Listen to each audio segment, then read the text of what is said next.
right, folks, that's gonna do it. 133, 100. Sacramento Kings go down at home, rested at home for the fourth time to a New Orleans Pelicans team this year that apparently has been constructed specifically to destroy the Kings. I don't know what else to say. Couple of 30-point games in there, a 15, a 17. What is this team? Who are they? I mean, really, who is this team? We will have plenty of time to talk about that. But first, let's get to something more important. We have Jerry Reynolds with us, and you can never be in a bad mood when Jerry's around. Jerry, how you doing tonight, bud? Well, I'm in a bad mood, so I can tell you that. That was just an embarrassing, disgusting game. It really was. I don't know of any positives you could take from that. I know I was listening to Mark and Katie there in the last 5-6 minutes, and they were coming up with positives, but I didn't see them. It's just very disappointing. Very disappointing.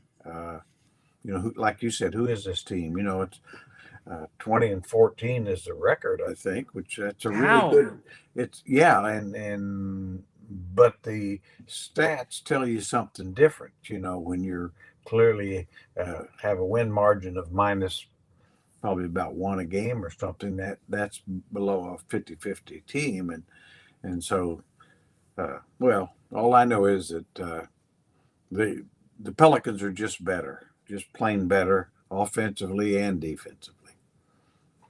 But Jerry, what is it that makes the Pelicans better? Is it players that are just more talented? Is it more experience? Because when I look at their roster and I look at the Kings roster, that doesn't jump off the page to me. No, I think if I was to point to anything, I think their depth is better.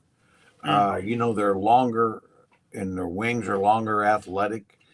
Defensively, they really do create problems, and I've not just against the Kings. I mean, they destroy the Kings, but I think they have the kind of personnel that can make a deep run if they can, get all their best players on the floor, and so that's where it's kind of where the Kings have a tough time, I think, with teams like that. That are long and athletic, where they can't really get to the basket, and we didn't, count them probably one hand how many times you saw drives to the basket. They were able to keep the Kings on the perimeter for the most part. Just overmatched. The league is NBA is a league of matchups, and this is truly a team the Kings don't match up well with. Well, and Jerry, the obvious and scary thing is Zion Williamson did not play for them tonight. So you throw that into the mix. Certainly having CJ McCollum, that makes things better for New Orleans because they were without him during one of the matchups with the Kings. So look, we know the matchup may be ugly. We know the results of these matchups thus far this season, but Jerry, we've seen far too many blowouts. Almost a 20-point difference between when the Kings win and lose per points or in points per game. So I guess my question is this team okay with losses like this? Well, they shouldn't be. And it's as you pointed out, it's true, and the fans know. I mean, it's happening way too often. Now, to me, the only common denominator is that, truthfully, is the defense isn't good enough. And you see that on a nightly basis. Now, some nights the Kings can really score the ball and outscore people, but you're just when you have nights when you can't make shots or the other team's defending you well, which we saw tonight or today, that then things can get ugly, and we've seen that several times now already. And I mean, there's several issues, but I think it has to start with defense. I know coaches talk about it all the time, but the truth is, it just isn't making any progress. To say otherwise would be just misinformation. Yeah, no, it would be misinformation. And I guess so let's play this out really quick, Jerry, and put your GM hat on here. Mike Brown came to a conclusion last year in the first round series against the Warriors that this team had to have a fundamental level of defense that had to be a minimum, which meant it needed to come up way higher this year. So that's where he put his eggs in a basket. And let's say that's taken away from the offense. There's tired legs taking jump shots, and this is a jump shooting team. Then what's this team really left with then? I mean, if you're not accentuating the positive with the offense, but you don't have the players to play the defense, where is it? And what's the next move for this franchise? Well, you've got to find a way right now. I mean, going forward here, with you got to play who you got, and you got to get more out of them. I mean, that's for sure. And the tired legs for playing defense. It's like, well, then why aren't New Orleans? Why aren't they tired? Can't make shots.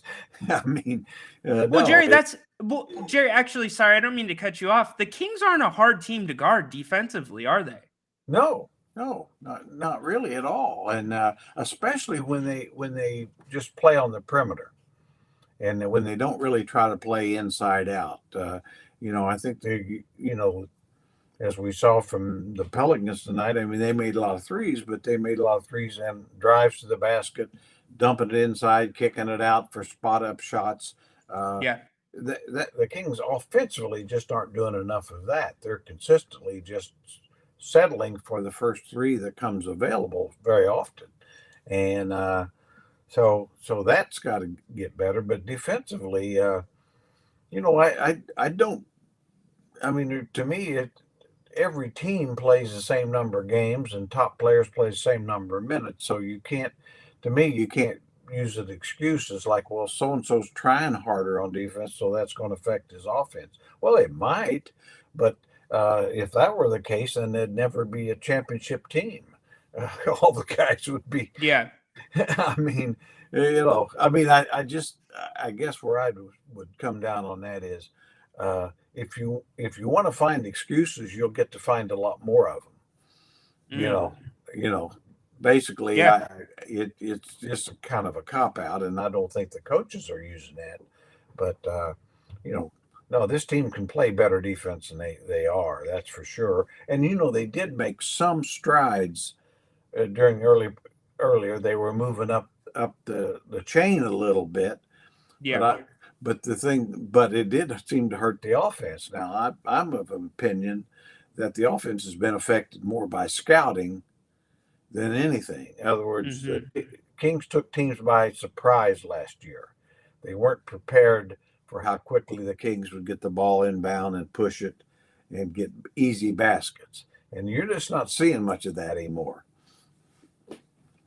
No, you're not. That is a good point, Jerry. Jerry Reynolds joining us here on the postgame show on If You Don't Like That. Sorry, we don't have better news for you tonight. The Kings losers 133-100 on their home floor. Just in one that can only be described as Jerry right there. Whew, that was just about it right there. So here's one other question, Jerry. Grant and I have talked about this a few other times on different shows, but it feels like there's something missing about this team this year. Just that same spark that was all around last year just isn't the same. Is there anything missing about this team to you noticeably that you can point your finger to? Well, I do think that, the fact that what happened last year was such a surprise. And it just came out of nowhere that the team's so much better than anybody could have predicted. It's had its own feel to it. Now, the truth is the record is better this year than last year. Yeah, it is. But it doesn't. But I think the expectations are different. I think everybody expected the team to be better, which record wise it is. But I go back to your other point. But there is something missing. I mean, I don't think there's good offensively because I really believe they're scouted well, and the Kings maybe haven't adjusted to it. And then defensively, I don't believe they've improved at all. Yeah. And so that's kind of in the West. And then when you add the fact that right now the West is so much better than it was last year, and if bunch of these teams stay healthy, boy, yeah, it's going to be a tough haul just to get in the playoffs, I think.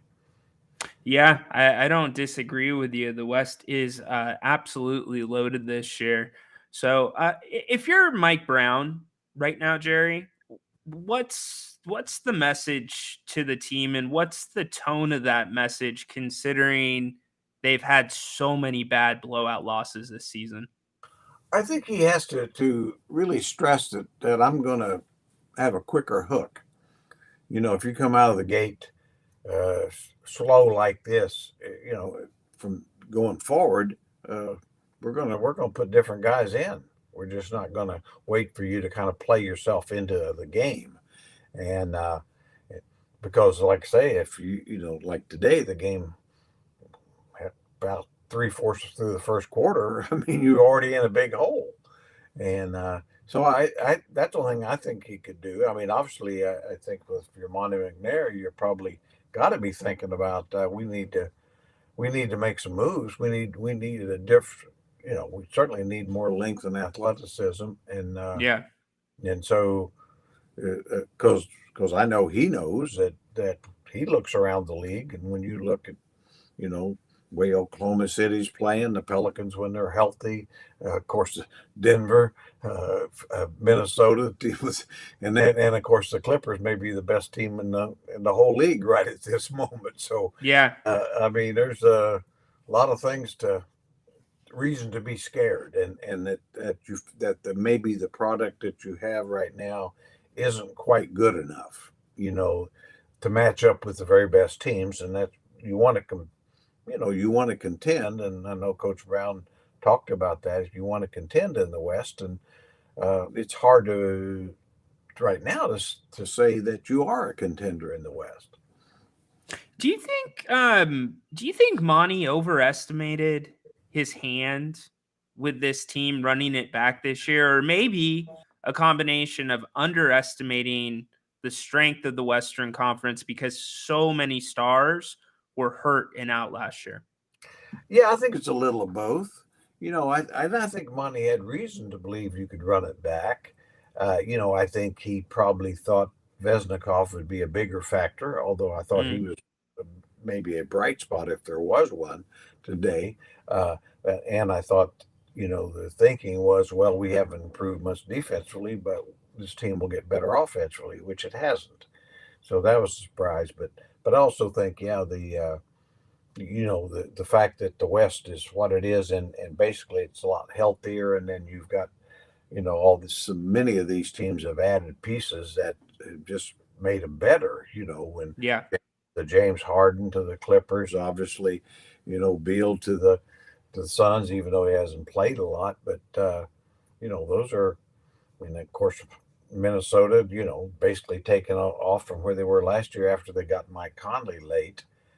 Just so it's just a different conference. I mean, it was just not as good last year. Now, if a bunch of teams get the same injuries, they could suffer too. I mean, just Yeah. like last year. But my feeling is that there's 6 or 7 teams that talent wise, it's very difficult for the Kings to match up with. When you look at the Pelicans and the Clippers, I think come jump right up to mind, and overall Minnesota are three that just seem like tough matchups. Yeah, you're right. And you even go through that second tier in the Western Conference, and we consider the Kings a part of that second tier. There's not a ton of great matchups there either. No, you have to be concerned, obviously about Houston, who's really an emerging team. we saw what they could do with Luka and Irving when they were together. They've been very effective. So there's that, and Golden State's still Golden State as long as Steph Curry's alive and breathing. I mean, Yeah. they're going to be a tough out. I don't know. I don't see them as a contender anymore, but no, it's just stacked, and I mean, I think the Kings, if there's just some way they can, kind of eliminate these blowouts and be more competitive on a consistent basis. Uh, the records. I don't have any. The records good for what they've been through. It's just Yeah. strange how they've gotten there. You know, Yeah. I mean, Yeah. that's the thing to me. It's like, yeah. If start of the year, if you'd told me they'd be 20-14 right now, I'd say that's terrific.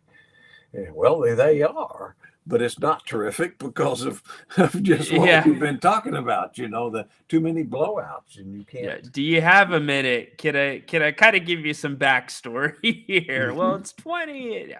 So no, I gotcha. Jerry, thank you so much for joining us. Anything else? And we've neglected the chat because I think both of us were so bugged by tonight's performance, but everybody's had really nice things to say about you. Anything you want to say to them or any other thoughts on the game? Well, obviously, this fan base is the best and the most loyal, and they deserve a lot better than what they got to see tonight. That's probably the most disappointing thing I would say. Losing's losing, but and fans, and I think our fans understand that. Sometimes you're just not going to win, but they have every right to expect a better performance than what we saw, and so hey, Bill Belichick, hey, on to Cincinnati. It's next game up. On to Cincinnati, indeed. The Kings will, just have to do that, put their head down and play the next game on the schedule. So, Jerry, and thank you, by the way, Providence Wealth Group, $4.99 super chat. Keegan hasn't taken the leap we expected. Herter and Harrison's performance has dropped. Sasha isn't a difference maker, and defensively we aren't better. Yeah, Jerry echoed a lot of those same sentiments, but thank you for the super chat. We appreciate it. And Jerry, we so appreciate you dropping in here on the post game show. I'm not gonna lie, I look forward to the early games because I know there's a possibility that we might get you here on the late show. Yeah, I can do early. I mean, although I kind of wish there's better circumstances, but Yeah. well, that's we just got to kind of hang in there, and I have a lot of faith in Coach Brown and Monty McNair, and I think they see the same things that we see. Whether all of them can be solved or not, I really don't have an answer for that. But I think just to stand pat going forward, I think it's going to be tough as a fan, which I am, to be real confident of a strong playoff performance. I guess that's what I'd say. Yeah, no, I hear you, Jerry. I hear you. Well, thank you so much again for being here. We appreciate it. Hopefully, under better circumstances next time. Oh, they'll be better. And thank you, fans, for hanging in there. Hey, that's I love basketball, but I didn't like this one. Okay, yeah, that's fair.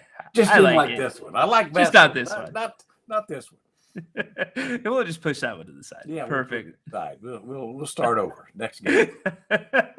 That's why he's the best, the one and only Jerry Reynolds, joining us here on the post game show. Oh boy. Lot to digest there. Thanks for being here, by the way. I am Ryan in Sacktown. If you haven't already, give us a thumbs up and subscribe. It would mean a heck of a lot to Grant and I. Grant has the night off. Probably he picked a good night to be off. Kings blown out 133-100 by the New Orleans Pelicans. I've been seeing a lot of your comments. I was playing double duty, listening to Jerry and reading some of these. A lot of blame for Coach Brown right now. A lot of blame for Coach Brown. Interesting. I've been hard of Coach Brown. I've been hard on him. So I think where we're at, and Jerry brought up just a perfect snapshot of it. The Kings record is not bad. It's not terrible, right? But if you sat here like all of you have, if you sat there like Jerry has, if you sat there like Grant has, and watched almost every minute of basketball this season, you know something's off about this team. And you know these massive disappointments, huge blowouts, they're becoming normal. And it's not a normal thing of a team with their record. So, anyways, how much of Coach Brown is to blame of that? I think that is a fair thing to ask. Okay, so if you guys remember last week, and even last show, we did it. So we dropped the information. If you want to join the show, ask a question, have a comment, I'm going to drop it again. So please, YouTube rules apply. No nudity, no cussing, please no drinking, yada, yada, yada. Nothing that would not to be okay on camera. And then also I will be screening them through. So if I get any hint of that, we will not put you up. But for everybody else, we'd love to hear from you. So let me send that off right now, especially after a game like tonight. Want to get your thoughts and your comments. So you guys can hit that link right there. You'll have to sign up for Restream, and then you will pop up. So, all right, let's take a quick snapshot of it, and let's go over it and see how we got here, guys. Looking at it, it's bad, right? You look at the shooting percentages right off the bat, and that tells you that, especially with the Sacramento Kings team that was rested, tells you it was probably not their night tonight. And sure enough, it was not their night with the poor shooting. Also, let's look at 3-point percentage, 33.3%. I know I was talking about shooting, but field goal percentage overall at 41.8.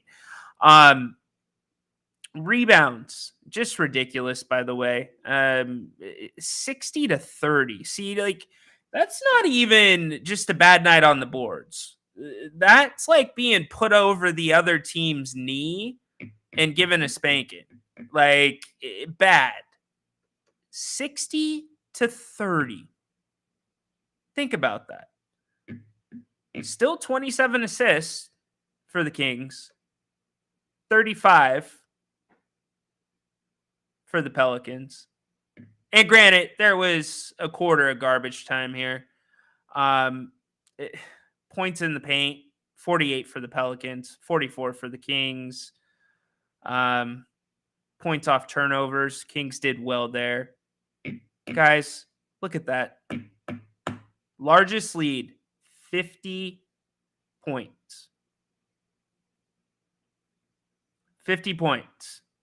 Kings hold New Orleans, or no, shouldn't say hold. Kings allow 33 first quarter, 39 second quarter, 31 and 30 in the fourth. Sack scores 21, 26, 14, 39 in the fourth for only 100 points. If we want to look at in a game like this, it is really tough to kick around and digest individual performance offensively. You look at what the Kings Stars did, it was not nearly enough. De'Aaron Fox, 1 of 10 from the field. He has had now a handful of bad games, a good handful. Harrison Barnes getting some additional looks, more looks than normal. Sabonis being Sabonis, but yet the Kings down 50 at one point, end up losing by 33 points. 33 points, guys. 33 points. So, where do the Kings go from here? We will see. We know.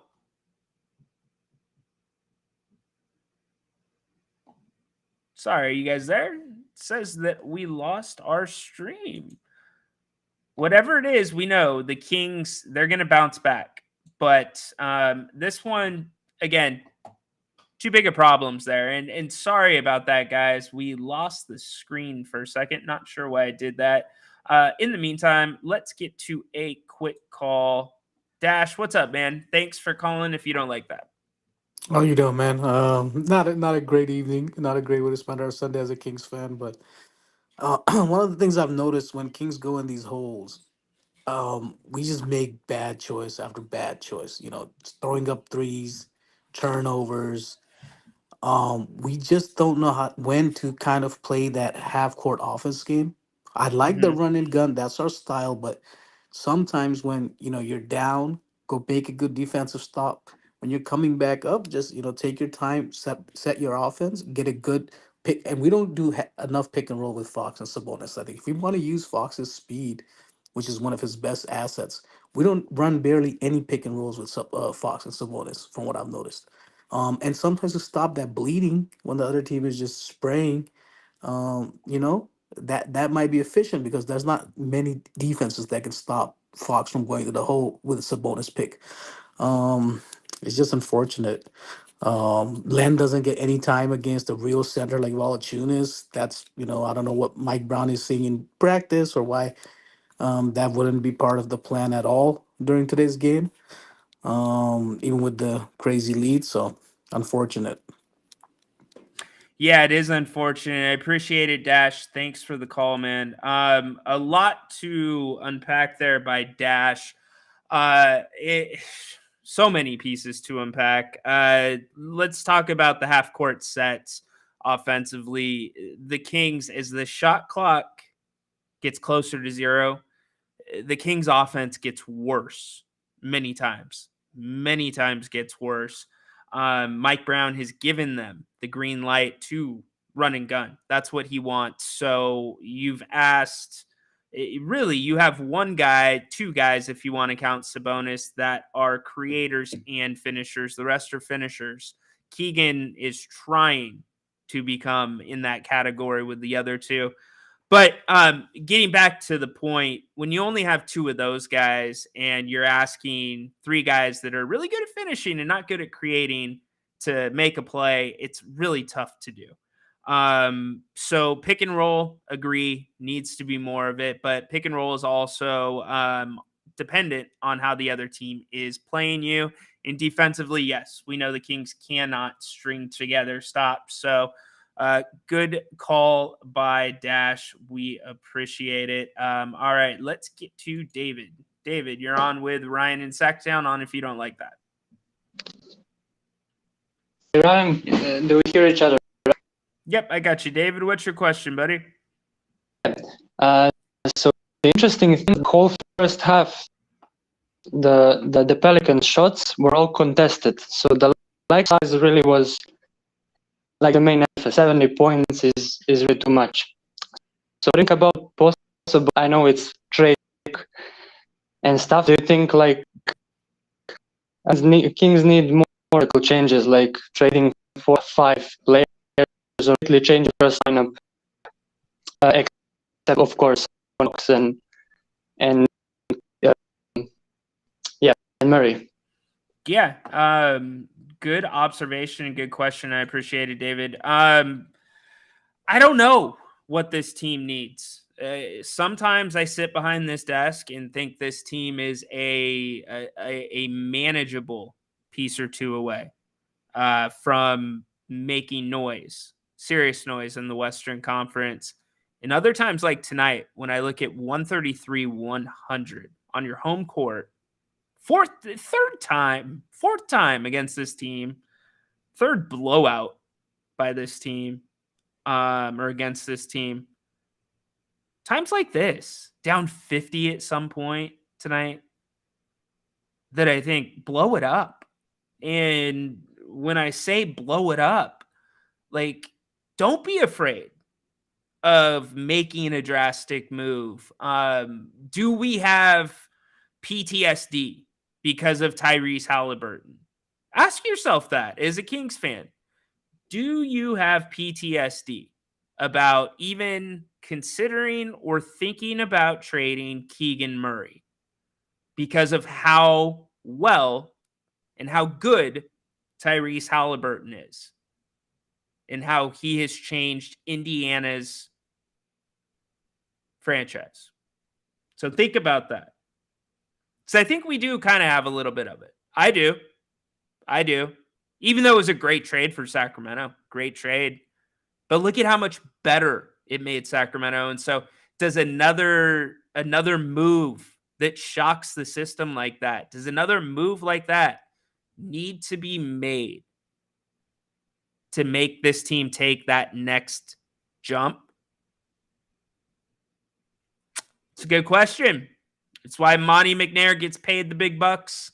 It is why it's up to Monty and ultimately Vivek. So I know the fan base very disappointed in this Sacramento performance tonight. Again, 133-100. Kings losers to the New Orleans Pelicans. Let's get back to the lines. You guys know this man. He's going to pick us up even in a bad loss. Baky, what's up, buddy? Hey, hi. I'm fine, even though we lost the game. But I would like to ask you one question. Yeah. I would like to ask Grant, of course, but even though Grant is absent, what do you think if you get one team beat 4 times, if we have 4 times losing from the New Orleans Pelicans, what do you think about our coach of the year? Is that about coach, or is something not right with the coaching style? Or I mean, the first guy who called you, I forgot the name. Uh, he said our team is playing like a default this run and gun game. It's okay. It's our style of game, but sometimes you gotta slow up. I mean, we lost the game in first 5 minutes. So what happened? We didn't make any of foul. We I don't know what should sometimes other team goes from the start making shots clinically great, and you must do something, not only thinking about your game. You must do something else. So where are those fouls? Where are those aggressions in the defense? I don't know. I think that Mike Brown's gonna ask himself, what should I do this defense? I mean, defense is the beginning of the game. I know we are offensive squad and everything like that. Everything goes smoothly when we play very fast and when everything is. But what happened when the team like New Orleans starts to shoot like they did in the first 5 minutes? You must do something to stop them. Yeah, So I no, don't I know. get. Yeah, I totally get what you're asking, Baki, and thank you, by the way, for checking in. I'll make sure we get Grant's take on this as well. Okay.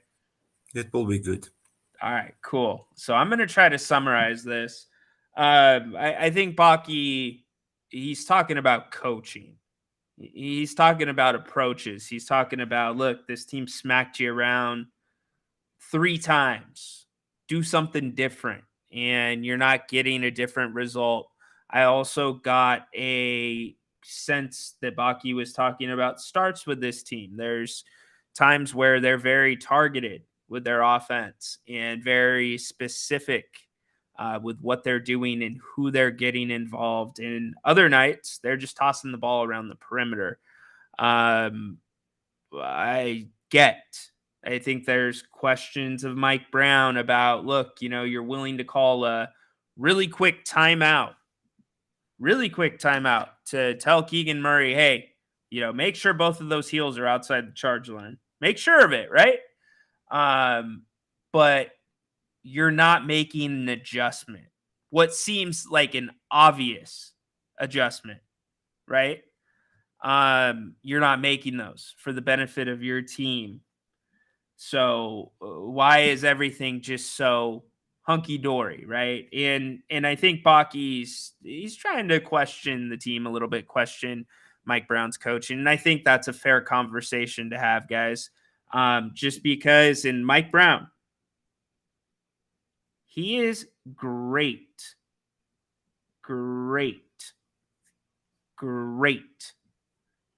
at situational basketball. He has shown that. What he is not showing, Mike Brown, he is not showing the ability to adjust. I'm going to repeat that. Mike Brown is not showing the ability to adjust. His schemes, the way teams are playing the Kings, matchups that are benefiting the Kings, not attacking them, things it felt like Mike Brown was doing differently last year, not doing it again this year. What's the reason for that? Heck, these guys are all accountable to Mike Brown. Mike Brown talks about it's a pleasure being able to coach Domas and Fox the way that he lets me coach them because they're stars. Well, guess what, Mike? It's a pleasure to be coached by you, but we're going to keep you accountable too. Where is that right now? I get the move on down the road, look at the next game, bounce back. We're going to be too far down this schedule pretty soon to be seriously talking about bouncing back. Think about it. The schedule, the record's good. But as the playoffs approach, do you have any faith in this team to win 4 games? Can a change be made this season that keeps the Kings on an upward path towards the top?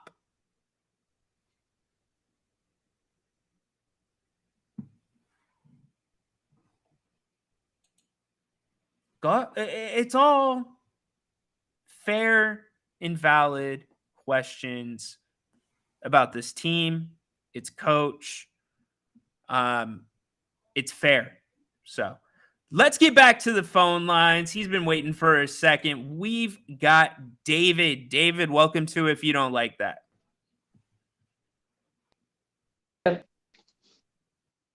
Yeah, again, yeah. Greetings. Yeah, so about Coach Brown, last year he was using quick time often and quick. So it seems like when the team plays like tonight, Coach Brown looks disappointed, but there's no he displayed last year. He wanted to yell at them and shake things up. Like I don't know if it's an atmosphere problem or something, but there's a feeling of chemistry like last year, like the lack of energy really apparent. So yeah, the coaching stuff is I think it's really apparent. Yeah, I hear you, David, and thank you so much for checking in from Serbia. And Dash, thank you for the super chat. No one on this team steps up to stop the bleeding. Yeah, it seems like sometimes they get bailed out, right? Like they get bailed out when it comes to stopping the bleeding. Okay, so I want to get to David's question and his comment. He's right. Mike Brown is still calling those timeouts from time to time. He called one just not too long ago with Keegan Murray. He's still making those timeout calls. He's not making them when other teams are making runs. There were times earlier last year. There were times last year. Or I said last year twice. Look, they got me so fired up tonight. There were times last year Mike Brown would call a quick timeout to stop the bleeding on a run. He's letting the guys play through it this year. Makes sense. This team has to grow. Are there times he needs to be better about calling timeouts? Yes, there are. There's games. There's certain situations. But then there's also times it's okay to let him play. There's a lot of criticism to go around right now. There is. And let's not overreact. Let's not overreact. But I think we are getting to the point where it's time to pin this problem down. And this next month and a half here in Sacramento with this trade deadline is going to be extremely interesting to see what the Kings decide to do, to see what players do, to see if there's success. See if a Kevin Huerter, if he was to get traded, see if he has success wherever he's at, to see if the Kings do anything really aggressive. Like, there's a lot that could happen in this next month. And it's going to be fun to play out and watch when this month's up as it plays out. But to see how the Kings fans swallow this, and if this Kings team stays the same, if they make those changes, if it sets them back a year, like I'm interested to see how this is going to shake out. We get back to the phone lines here on If You Don't Like That. We get back to the guy that's here every show. Every show. I'm throwing my arms up with him. He's C-Dog 209. Hey, Condog, you know there is another C-Dog. Oh, yeah, I do. That. Okay, I just want to make sure. Yeah, but this is not so much a question, but just, I guess, an analysis of how much of last year of Mike Brown winning Coach of the Year was just due to the narrative that the Kings were in the playoffs for the first time in 16, 17 years. Like, I think we really got to put that into a perspective. There's part of it. Certainly part of it. I mean, we could break that all down, all the different parts like that. But he deserved Coach of the Year for what he did. I mean, you have to think the way that team, they were playing magical basketball. They loved being on the floor together. It just, everything was right. They had the balance right. And, if they don't shoot the ball, Connor, the way that they shot the ball last year, are we having the same conversation about Mike Brown? Maybe not. But you throw that on top of it, the way they shot the ball, best offense in history. That's how you get there. Yeah. It all comes down to, execution as well. And I just don't think this team's executing the way it was last year, even though on paper we're almost 1-for-1 the same team, couple different pieces there, but I know trade talks are around and I would like to see some fresh blood, but I don't know who's going to really push us into a conference championship scenario that isn't, a Jokic or a Giannis or Luka or somebody like that. Yeah, no doubt, dude. No doubt. Connor, we thank you for calling the show. He always brings it. I don't disagree that there's not going to be one player that changes this situation around. We know that. But we know this team can't stand idle. Let's put it that way. We know this team running it back is not going to be good enough. with this team. So anyways, we have got a extremely busy week of programming coming up here on If You Don't Like That. It's going to be a lot of fun. We look forward. Hopefully you can join us for the different shows that are planned out. If you haven't already, please give us a thumbs up, subscribe to the channel. I am going to drop this one more time if it will let me. This is the link if you would like to join the show and go to the chat. You can join the show. You can get it worked out where your phone line or your camera and audio is working together. I will bring you up. No nudity, no foul language, et cetera, et cetera. You get it, but we want to get as many of you in here as we can tonight. We've gone over the numbers ad nauseum at this point. Kings lose tonight 133 to 130. NBA scoreboard. Let's get that going for you tonight. Gosh, a lot of football tonight. You're expecting a Kings win, and this happens tonight. It just Kings fans, this can't be the new normal for this team. They're going to have to clean this up. And I'm hoping that starts with their next game. But in the meantime, we get you your NBA scoreboard right now. 60 to 50 or 60 to 56. Mavericks leading the Timberwolves at halftime. Pistons up 2 on the Nuggets. 47. Well, tied up 47-47. 4:50 left in the second quarter. Grizzlies Suns tied at 45. 5:58 left to go in the second quarter. Raptors Warriors. Raptors up 24-12. That one early in the first quarter. Cavaliers 117-115 winners over the Spurs. Trailblazers 134-127. Final in OT over the Nets. Hawks losers to the Magic 117-110 in the Magic Kingdom, and the Clippers and the Lakers getting ready to tip off here in just a few minutes. All right, we get to Ralph. Ralph, you are on If You Don't Like That. How you doing tonight? Good, Ryan. I always love listening. I always catch you guys later on. You and Grant have been great, like on Postgame and everything. So it's Appreciate that. I wanted to talk about Keegan, and I think his defense has definitely been his strength.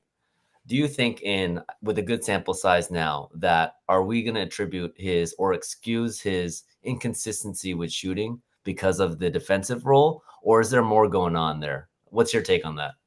Well, it depends on who you're listening to, right? And what if you want to call them quote unquote excuses, the way Sacramento is going to use Keegan Murray, then no, you're going, if you're going to listen here to Grant and I, he's going to be a two-way player, and that's what's expected of him. Keegan Murray, you got to understand this. If he went to Charlotte, he went to a team like that where if you wanted to, you could hide him defensively and you just let him do what he wants on offense, he'd be a stud. He'd be borderline making the all-star team. But he wouldn't be doing what he's doing in Sacramento the way he's doing it in Sacramento on both ends of the ball. So unfortunately, you'll hear it, but it's part of his game. He's going to have to continue to grow in for it to work in this system. And I think too, him being a second year, I think we have, and myself have put huge expectations on him. And huge. Me, I want him to be Chris Middleton, within 3-4 years. But Chris Middleton didn't happen overnight, It's a great point, Ralph. And everybody do this. Ralph, you do this too. Go look at Keegan Murray's first to second year stats compared to De'Aaron Fox's. Outside of points and a couple things here and there with assists and rebounds, pretty darn similar. And that's saying something because if Keegan Murray didn't come into this system with the expectations that he's had on him,